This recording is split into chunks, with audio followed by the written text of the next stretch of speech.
Welcome back, everybody. This time round, we have given our podcast a title, and we are naming it. We're naming the podcast as "Navigating with Confidence," and we will be through this podcast. We will be talking about various types of topics. Uh, Topics that are related to business, topics that are related to economics, topics that are related to education.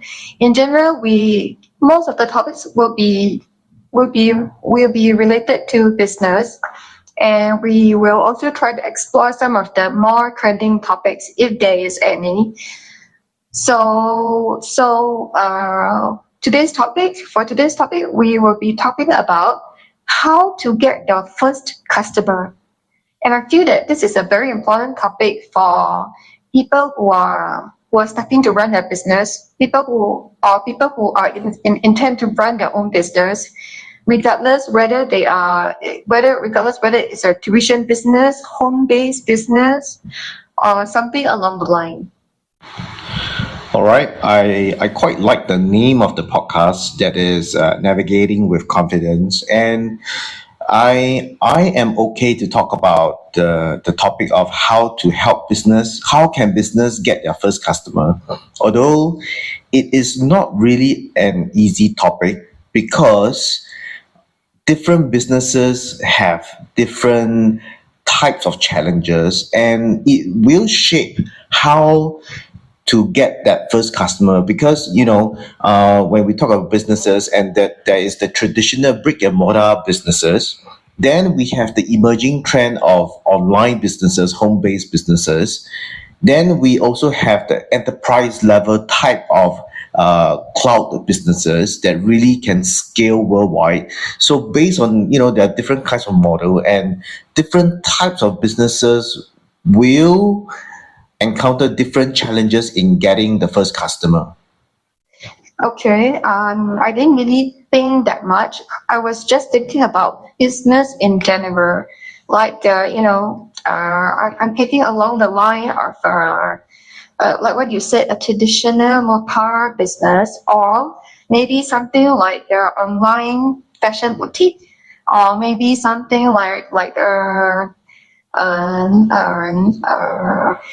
uh, something that is online, that is held by a single entrepreneur, something that most young people might step into with low startup capital costs. And yeah. So general is for young people, for new entrepreneurs, for people who want to start businesses with low startup costs. And this podcast is simply to share ideas on how these businesses can get their first customer, and what type of strategies can they employ in order to do this. All right, since we are going to discuss about business in general, that is like what you have said, business with low startup cost that is preferred by new entrepreneurs, by young people.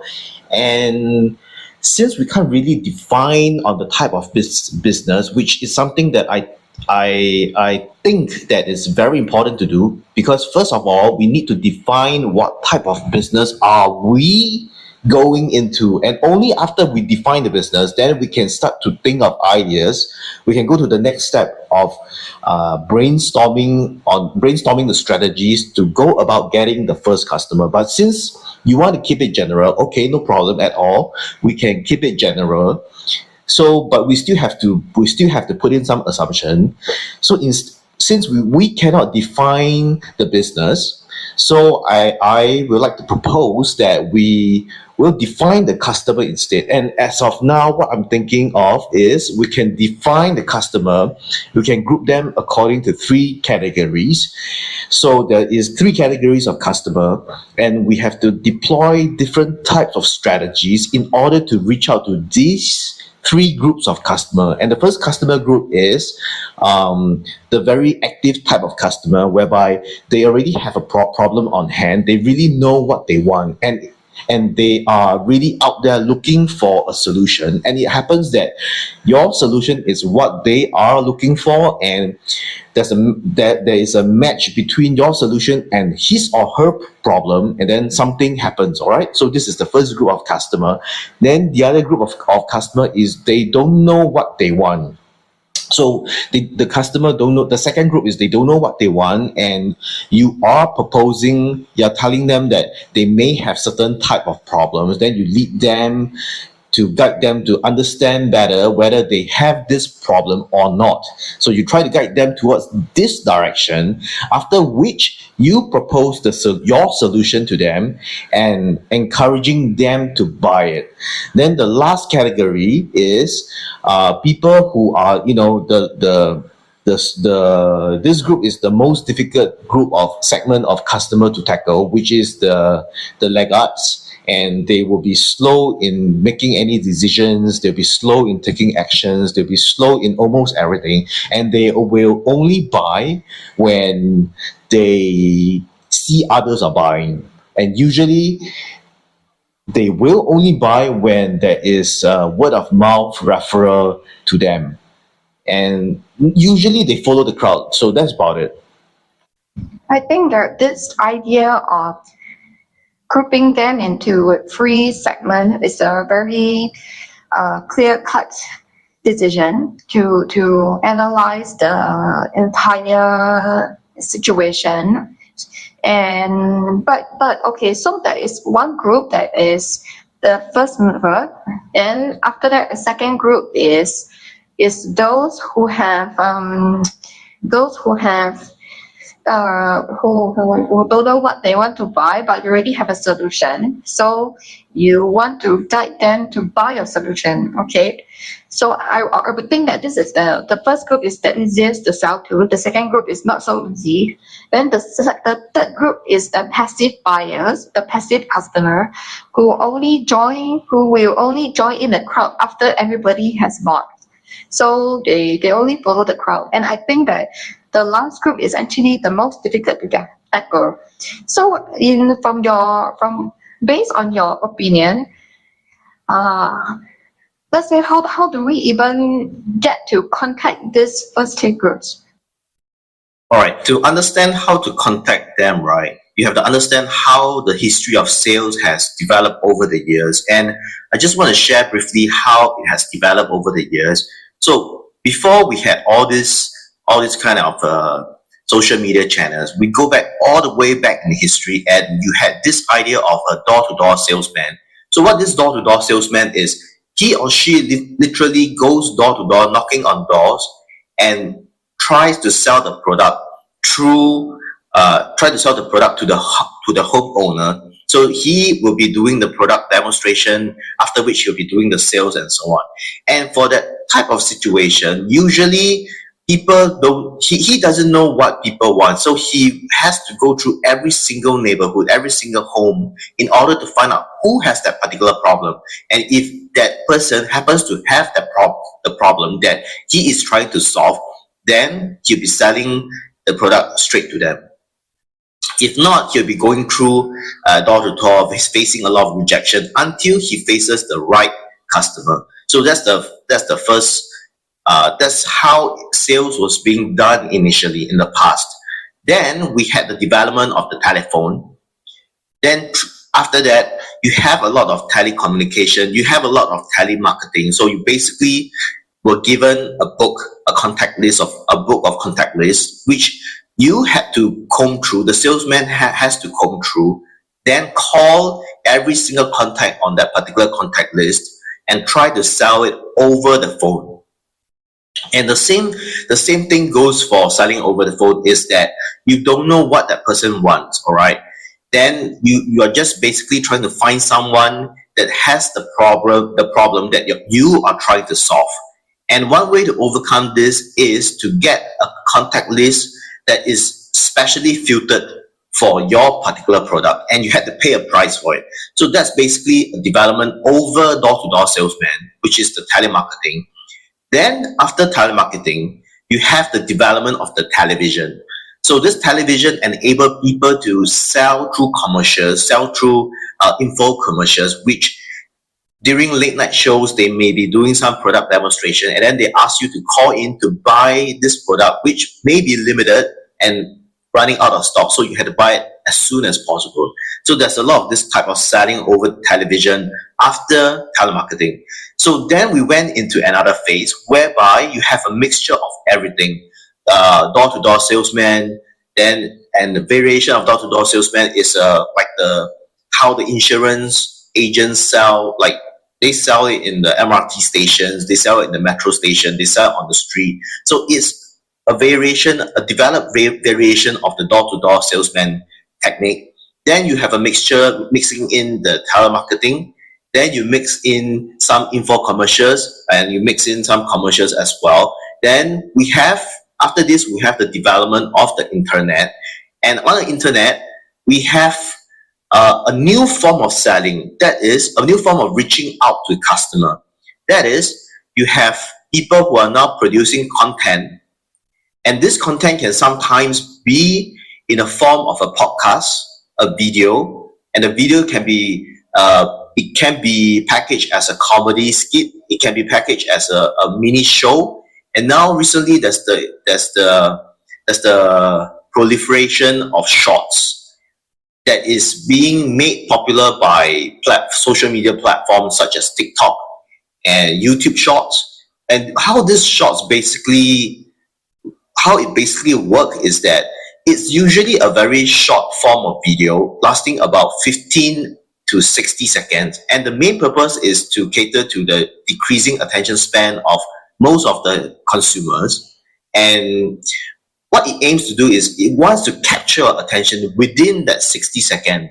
So it's a very challenging task to do, because you have to bring across the conversation in such a way that you need to capture the attention of the consumer immediately, and at the same time, hopefully, you guide them towards becoming leads, and from these leads, right, you nurture them to becoming sales. So this is a development of how reaching out to consumer has developed and progressed over the years. Wow. So now I actually developed an appreciation for the how sales has changed over the years, and it's very interesting to hear how people used to do door-to-door sales, and it really takes a lot of courage, because for the younger generation nowadays, they don't even want to listen to their phone calls, and they don't even want to answer to SMS, and sometimes they will even block out people who tries to contact them through SMS and WhatsApp. So it's actually getting more and more difficult. And I would say that in the past, maybe I have the feeling that it's actually easier to sell to people because they don't know what they want, and you can try to convince them. But at least there was an opportunity to contact them and communicate with them. But now it's a little bit different, because people don't even want to start conversations anymore. So how do you think we can progress from? How do you think we can contact the consumers in this case? So, like what you have mentioned, you said that now the younger generations don't even open up the SMSs or the WhatsApp messages if it's being sent by strangers. And if they receive messages from strangers on numbers that they have never heard of, they will immediately block these numbers. And I would say that it's getting more challenging to reach out to this group of people. But still, this group of people can still be categorized by the earlier categories that I mentioned, which is the first mover, those people who are the second mover and the third mover, right? Okay, so I'll basically go into that in detail later. And apart from this, the younger generations, they don't dare to pick up their phones. So when they hear the phone rings, they actually get anxiety attacks. So it becomes very difficult to reach out to them, because there's simply no way of reaching out to them through the traditional communication channel. Imagine your door-to-door salesman technique. You want to knock on the door and immediately the younger generation will try to behave like they are not at home. They'll stay as quiet as possible. They'll hide within a room in their house. They'll turn off all their lights and to give the impression that no one is at home so that they don't have to entertain that door-to-door salesman. And if you happen to meet a salesman on the street and the salesman tries to contact you, right, in order to sell you something, what you try to do is you turn your eyes away from him, try not to make any eye contact, and walk away as fast as possible, and giving the impression that you have never seen that, you didn't even see that salesman. You try to avoid, just like playing football. You try to avoid the opponent as much as you can. You try to walk faster. And then if somebody tries to call you, then they will just let the phone ring. Even though they have a phone subscription, they'll just let it ring and until it lapses. Then after it lapses, then they'll look at the phone number, the caller ID, to check out the telephone number, to find out the source of where that phone call came from, and to see if there are any negative comment made about that particular number on the internet. And if it says that, somebody complains on the internet that, oh, this phone call is a particular sales call from Citibank or something like that. I'm sorry, any other bank, okay? Any banks or any kind of sales provider, goods provider, service provider, and they won't return the call. And if they see that, oh, this number belongs to some association, organization, or company that they are interested in or they are stakeholder of, only then they will make the phone call back. Okay, so that's how telemarketing works. And then now television, nobody watches television, so the infomercials basically doesn't work at all. Nobody goes to the television to watch the traditional television channels. They rather watch channels that are on YouTube. They rather scroll through their TikTok or some other.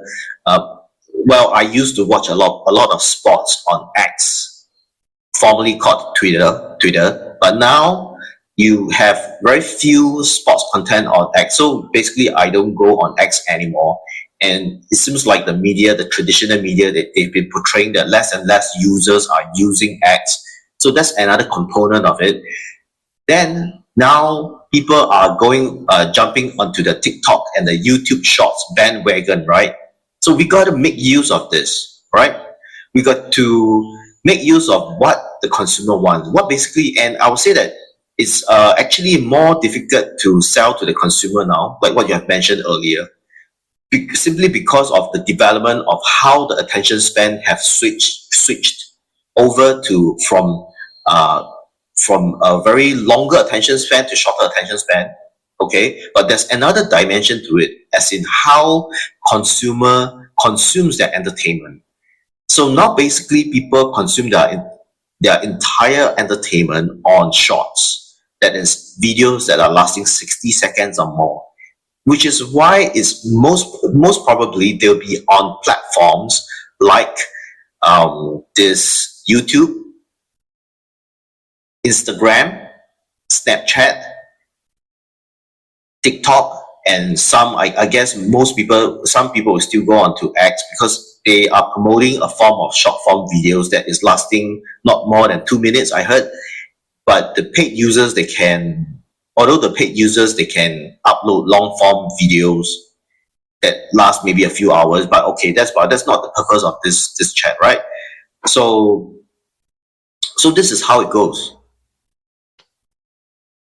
Yeah, I have to agree that most of the younger generation, they like to go on TikTok, they like to go on YouTube. But for YouTube, I think they will just scroll through the thumbnails of the long videos. They don't really go into watching those long videos, because when you see a video that lasts like more than 3 minutes, it kind of turn you off. So what it basically do is you're just basically scrolling through the YouTube videos and just watching the thumbnail, and perhaps you might sometimes click onto a particular YouTube video, watch it for about 30 seconds, Then after watching about 30 seconds, you will come out and then you continue the scrolling. Then sometimes they will promote some YouTube shorts, right? Oh, those, even the YouTube shorts, the young people will also not watch all the YouTube shorts. They will just be scrolling through the thumbnail, and eventually, if they see something interesting, then they click on it. I guess 60 seconds is the maximum. So it's actually very difficult to get the attention of the younger generation. Precisely, and I agree with what you are saying. The younger generation is changing because their attention span is decreasing uh, at an astonishing rate. And usually, in the past, you have people who can read a book, like literally read a book for hours. Like for me, when I was much younger, I was able to read a book at and just be reading a book for 2-3 hours. But you seldom find that kind. I'm not saying that it is really good and that the young people should aspire to this, but this is how the people used to behave in the past. And we have to acknowledge that times have changed. The way they record, the way they consume knowledge and entertainment has changed over the years. So what worked in the past may not work at the present moment, and which is why we have to adapt to the way we reach out to these younger generation. And we have to consider that a lot of these younger generations, they know what they want.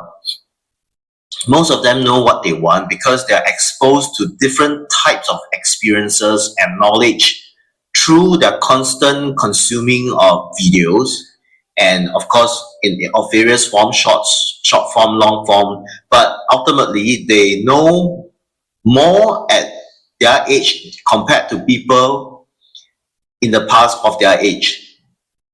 So this changes the dynamics of how sales is going to take place, and it actually increases, it changes the challenge of how a company should get, how the company can get its first customer. So one thing, the most important thing that we have to note is that earlier I mentioned that there's 3 categories of consumer, and I stand by this categorization that these 3 categories of consumer still haven't changed over the years, even though the way of contacting them, the way of reaching out to them has changed over the years. So the younger generation, or who are mostly your customers, right? They have a different attention span, which is why you need to develop new ways of reaching out to them. But still, they'll be broken down into these 3 groups. The first mover, people who after being contacted by you, they will convert to your solution very quickly. Then after that, the second group, they don't know what they want, but somehow or rather, after dwelling on your topic, on your content for some time, they develop an affinity for you and for your solutions, and therefore they buy it. And then the third group is the group that joins the crowd because they see that there's a lot of reviews about your product, there's a lot of word of mouth referrals, so they decided to jump on the bandwagon and buy your solutions as well. So these 3 will remain the same. And if you manage to hit the first group, that is the first mover, and you manage to maintain the pressure on developing good relationship with the first group, they are going to be the advocates of your products and your solutions. And they will eventually help in selling to the second group and the third group. So it's very important to pay attention to the first group, the first adopter of your products and solution. You've got to nurture them. But how do you reach out to them? That's the case.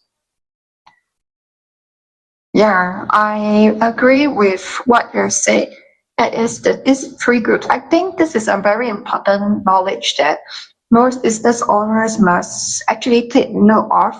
They must remember this because it's true, the first mover, they are actually the most precious consumer of all, most precious group of all the groups. Because once you manage to get them on board, they are going to help promote the product. They are going to provide the reviews that is going to help you market to the second and the third group.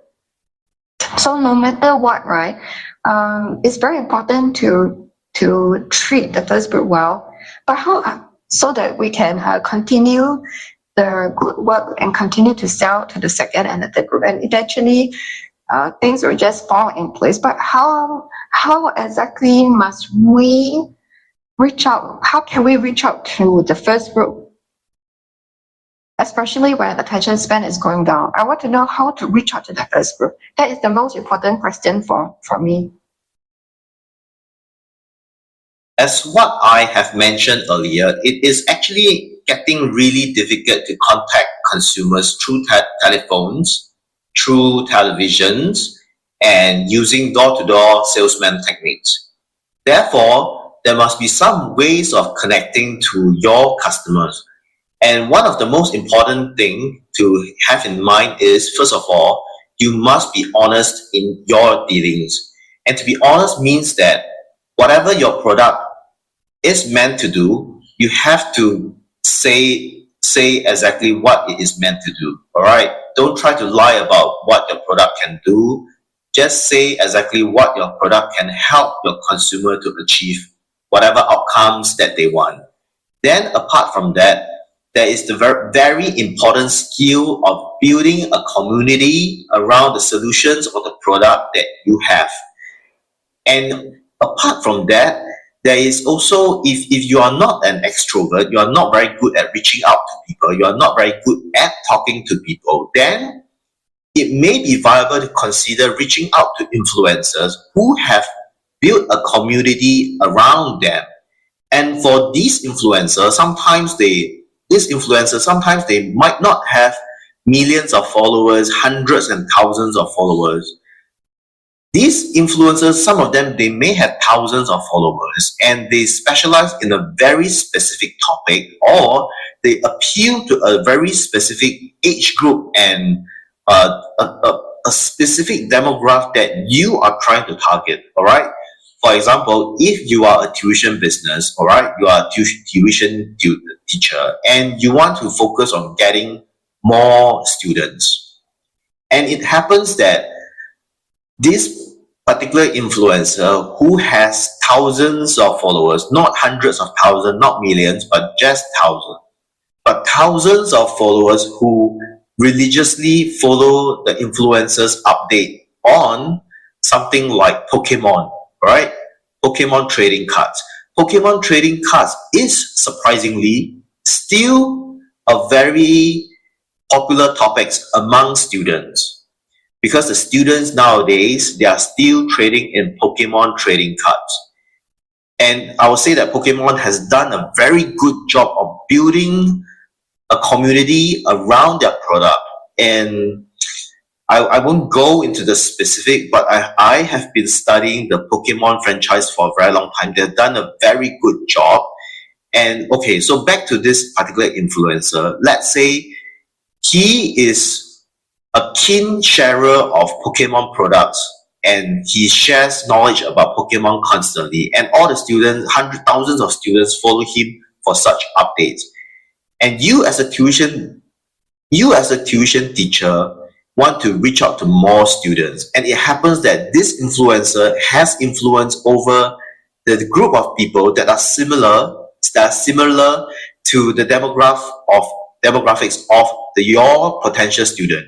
So it makes sense if you're a tuition teacher and you're not an extrovert, you're not good at really reaching out to unknown people or marketing yourself on the internet or so on, then it makes sense for you to contact that influencer and have him or her to promote your tuition service to their group of students.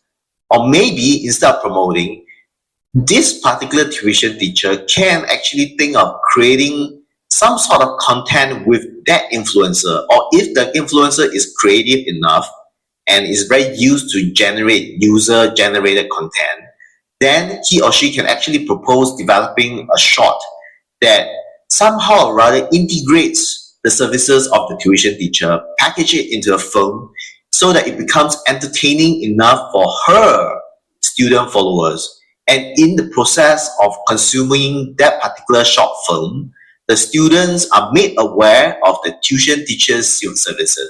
So this is one way of reaching out to students that you are trying to target.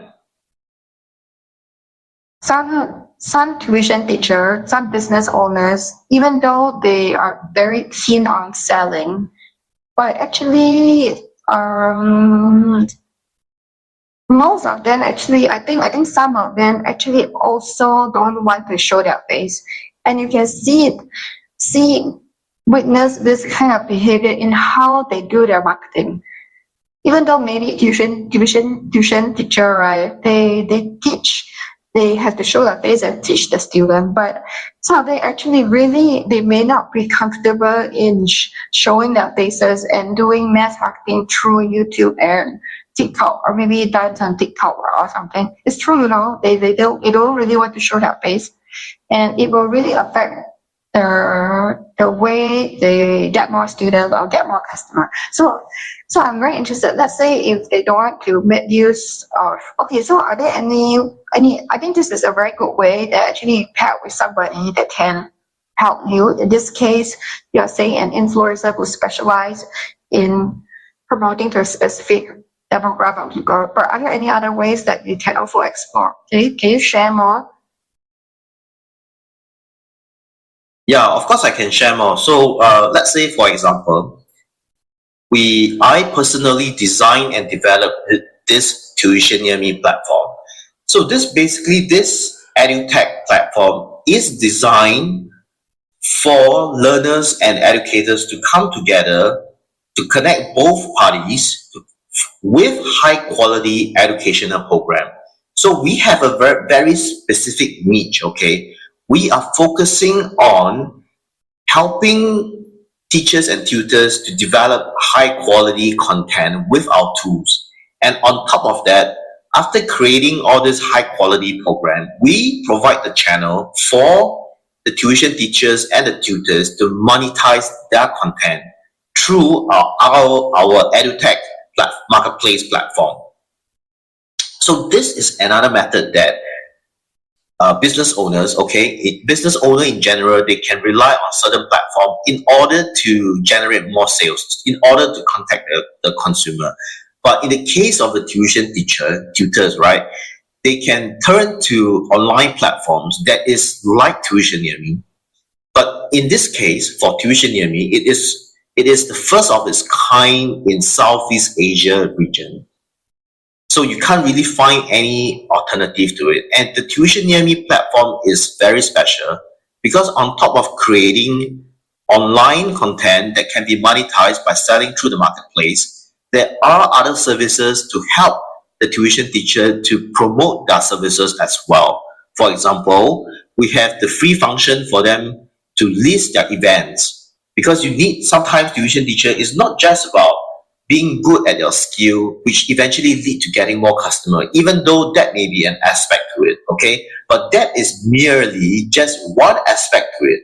So on top of being good at what you're doing, you must be able to create events to drum up attention about your teaching services, which is why we provide a business directory for teachers and online tuition centers to promote events so that students can be made aware and then attend that event. And during that session, they can showcase their teaching capability, which in the end will create a very virtuous cycle, helping them to get more students. Then apart from that, Tuition Near Me platform also has the function that allows tutor to share face-to-face tuition services that they may have. Because some people, in addition to conducting online tuition services, they also would like to at times conduct face-to-face tuition services. So we give them the option to advertise that as well, and that for free as well. Then, of course, they should really monetize their content on the Tuition Near Me platform, because that is really the way to generate more wealth. instead of face-to-face 1-to-1 session, 1-to-20, right? They, with their virtual product, they will be able to sell it to thousands or maybe even hundreds of thousands of students in the Southeast Asia region. And that the revenue that's generated from that kind of interaction, it far exceeds what can be achieved during a face-to-face session.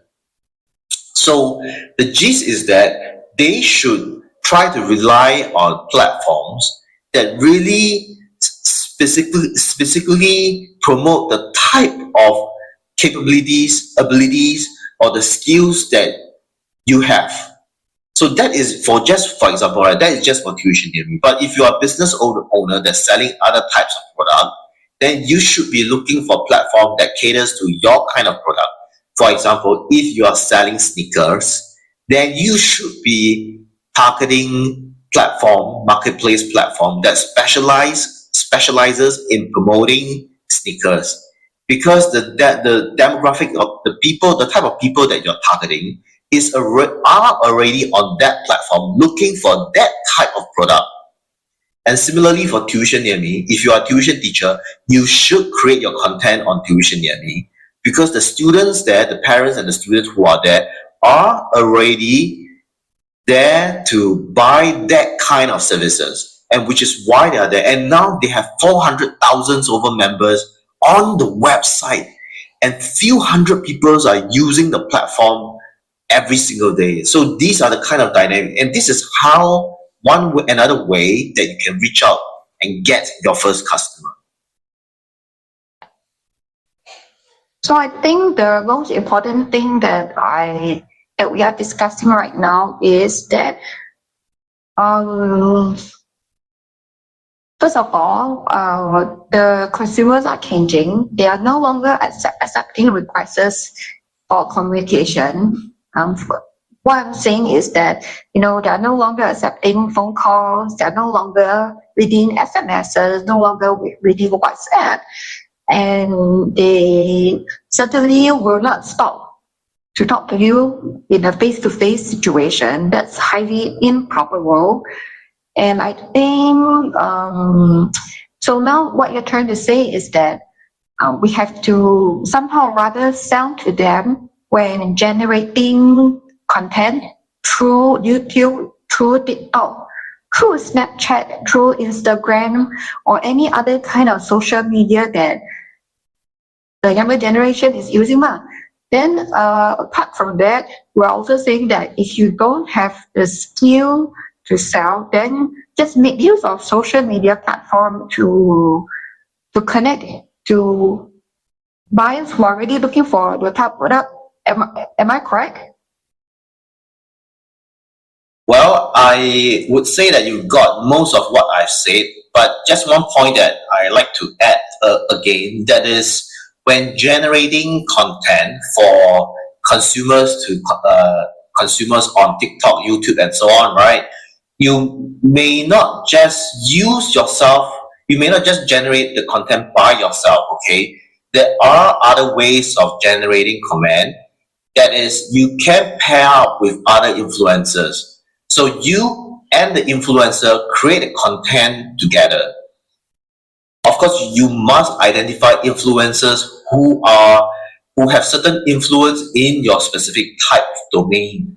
So 2 of you can pair up together, or maybe even 3 of you. So there is that kind of dynamic. Or otherwise, you can also try to get the influencer to create content for you. And how you're going to get that done is that try to contact the influencer. It's easier to contact the influencer in that way, and try to pay them a sum of money, right? Offer a rate to them.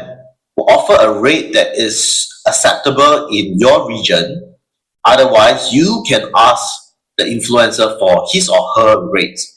But if you are in a rather matured market like the USA, then you will know that a lot of influencers, no matter how micro they are, they have already set up properly their hourly rates, and or maybe the type of content, the money that you have to pay for a specific type of content. So they have already stated out in their website. on their website. So this is one way that you can reach out to customer, and I feel that it is a much better way compared to doing it through telemarketing, doing it through televisions, doing it through newsletters, doing it through letters that are really sent to the home. So these are outdated, old-fashioned, and is no longer working in our current age. We need to adapt to how people have changed, and in this case, they know what they want, they know what they don't want, and they are consuming entertainment at a rate that's more than ever before. So you have to play your part well, create content that they like, and don't worry about creating the wrong content, because the consumer, providing for the consumer is just like building a business, building a startup for the market, right? If you build a startup, you provide a good or services that the market does not want, then most probably it's going to be a very uphill task to get customers for it. But of course, you must try your best to market as much as possible. Try to work with influencers, try to create content by yourself, try to do all those things, try to make use of platforms like Tuition Near Me to get more customers. So these are the various ways that you can get your first customer. And it is actually not as difficult as it sounds, as long as you're open to exploring all these methods. And it is going to be very difficult if you're very insistent that the demand has to be driven by your product. No, it doesn't have to be that way. You don't have to build the best product in the world and that product drives and in the process that drives the customer to you. No, you have to learn how to reach out through various means, through various adapted means in order to get your customer. That is how the reality works. That is how a business works, and that is how a startup should work. I think that was a very good conversation. Overall, we learned a lot. We discussed a lot. First of all, we learned how to reach out to different ways of which the sales, how sales had developed over the years. Then we had learned about how we should adapt our methods to reach out to the customers. That is to create content, to work with influencers, to work with platforms who are really focusing on getting a specific type of buyers, like Tuition Near Me. Okay. Then we also talk about the different types of customer. That is the first mover, the second mover, and the third mover. So if you manage to reach out to the first mover, then you should focus on treating them well so that they become the word of mouth referral for the second and the third group. And once everything is connected, then everything will hopefully become a cycle to create more sales. Some people call it the flying wheel effect.